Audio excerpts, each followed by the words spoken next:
the jig does that, it just kicks like that, it just quivers. Now you can raise it, you can lower it, and when it's jigging like that, I'm actually feeling that lure bouncing on this rod, because the rod is stiff, it hasn't got a spring on the end of it. I'm feeling for the bite. You know, in the summertime you manage to feel them bites, you don't have a spring on the end of your rod, but in the wintertime all of a sudden I don't know why we gotta have a, you know, put feeling or feeling for the bite and you look for it. But you jig that and it goes boom, boom, boom, boom, boom, boom, boom, boom, boom. And when you don't feel that, that means the fish has got it. You know, and to concentrate at that level, I can't do it all the time, but I don't have to. I only got to do it when there's a fish down there. You know, so staring at my Vexilar becomes a big part of it. So the drop kick, you know, we got a few new colors this year. The Wonder Bread, which is a glow jig with little white dots on it. You know, we made quite a few with dots on it. That's always been part of panfish jigs. Are these little black dots or dots on them, red dots, all through the years. Major food for panfish is zooplankton in the wintertime, and they're tiny, you know, small specks, and you know that's why they put the dots on. So, well, this little young man here has got. How old were you when you first started ice fishing? How old was I when I first started ice fishing? I'm just gonna get this. There you go. Well, like I said, I don't remember not ice fishing. My dad was a road construction worker. You know, my mother was a stay-at-home mom, and you know, we ice fished. There was many times my dad would fish 30 days in a row. We had a permanent house up on Mille Lacs with a bed in it, and him and my uncle they worked together.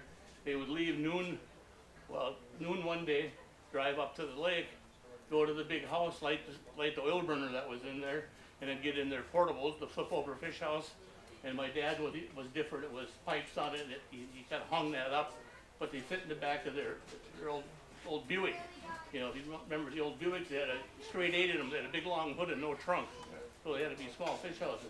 So they'd go up noon one day, fish till dark, go back to the fish house, the overnight house, take something to eat, sleep, and then in the morning go back to what they learned. About 10 o'clock they drive home, be home by noon. You know, how could mom be mad? He's home every day. You know, but he wasn't home every night. And they did that, so ice fishing has just been in my blood, you know, my whole life. Got a question? Yep. When we get older, we're not as mobile. You know, maybe on the ice it's like hit and run. They say keep moving, keep moving. I don't want to keep moving. So what can I do ahead of time to pick the spot faster so that I'm there? I'm not searching all day. Well, that's a very good question. Well, obviously I've got older too. I fish off my snowmobile all the time now. Actually, fish off of it. I'm sitting on my snowmobile. I got my Vexilar mounted up here. I got a camera mounted on it. I got a GPS mounted on it. I got a sleeve right here with my auger in it. My electric auger is lightweight. So I made moving easy. Okay. That is what I did. And it's your house, buddy. You're just I'm not fishing in my house. right. You know, with the clothing that we have out there now, you know, it's like wearing a portable fish house. There's just no reason for your body to get cold. You know, the tricky part is your hands, because I don't like fishing with big mittens on. You know, and even our boots now, God, you can keep your feet warm. You know, his hands is probably the biggest thing to keep warm. They make a lot of little hand warmers you can keep in your pocket. But, you know, making it easy to move, I guess that's the real key.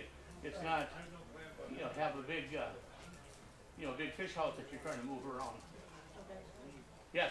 So when you're fishing a drop kick with plastics, how far past the end of that hook do you like to have your tails, or are you talking quarter, half, 3/4?